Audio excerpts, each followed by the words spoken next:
Got Coach Buchanan here from the Fairland Lady Dragons. You guys just had a solid win over Margaretta. How does it feel for you and your squad to get on the court down here and really you started hot, finished hot? Like, what was the feeling today? You know, it's been 10 years since we had an opportunity to play here. And I try to tell your kids leading up to today, like, you know, how big of an event this is and how it's the best event in Ohio for girls basketball. And we brought them last night, kind of showed them. And I mean, obviously, as you saw, you know, we have a really good team, and we had kind of not played well the last couple games. And I think our kids really did a good job of understanding, like, hey, we're in a big environment in front of a lot of college coaches or a lot of people that really care about basketball. Maybe even more so than the college coaches, just that, like, I mean, it's a basketball place. You know, and I got to raise my level to, like, where I can play because I'm playing in front of people that really know basketball. And I was proud of them for doing that today. You're pretty loaded with talent. You got a good junior class. You got Tommy Hinkle as a senior, and you got some really nice freshmen that jump in there for you too. First of all, how important is the senior leadership of Tommy Hinkle? How is she kind of handling it as a senior this year? You know, like, I mean, like she's kind of the kid that's kind of been there, done that type kid. You know, she's really been our best player for the last 4 years, and I mean, she's actually got more help this year than she's ever had. She's been huge. I mean, we can lean on her when we need a shot. You know, we can lean on her when somebody starts the pressure. So we can get her the ball to get us into a good set. So obviously, we lean on Tommy a lot. How do you kind of juggle the playing time when you do have solid players in 3 out of the 4 classes, and you got kids in every class that can play, but you know, how do you kind of handle getting some freshmen in there that are very capable of playing at a high level, and you know, the upperclassmen handling that? Right.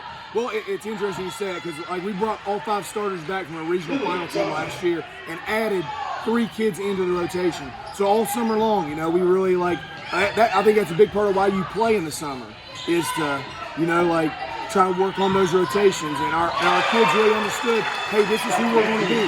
This is what we plan to do. We plan to pressure the whole game. We plan to run, and we plan to play all these players. And our kids have been really good about just being accepting. And our kids that played last year understand, like, hey, we want to go to another level. These guys are gonna make us go there. I want to talk about your bigs real fast. You got a couple bigs that can play on both ends of the floor. They're really athletic. I mean, I saw a little bit of everything from them. How important is it? Bigs aren't always a big part of some team's game plan, but how important are they for you guys? Well, you know, like, I think first of all, the thing that makes our bigs really good is we can switch everything. Like, and I think that's what's going to make them good at the college level is that when they're in ball screen situations, they can contain a guard when we switch off. But obviously they can score. Like Kylie Bruce, Bree, those kids can shoot the basketball. Addison Gabi can get a defensive rebound and push it like she's the point guard. So we love the way they play defense because we can switch everything. But offensively, obviously they've got. I mean, we can post Bree up if you put a small kid on her. She can stretch it to 21, 22 feet. You know, if you put a big on her. So she's just a special talent. You guys are coming off a regional final appearance, and you moved up to D2 this year. What does a game like this do for you guys' mentality and confidence? Well, we want to be in as big of environments as we possibly can. We tried to, everything non-conference has tried to be like, you know, as good a teams as we can play with the best coaches and the best players. So, you know, we can really be ready to go when it comes time to tournament. Because I think the biggest thing between D3 and D2 is overall size of teams they're just going to be bigger at more areas. So unfortunately enough, we have some size too, but I think that's what we're going to see overall is just more size. Coach, I appreciate your time. Nice job on a good win today. Thank you.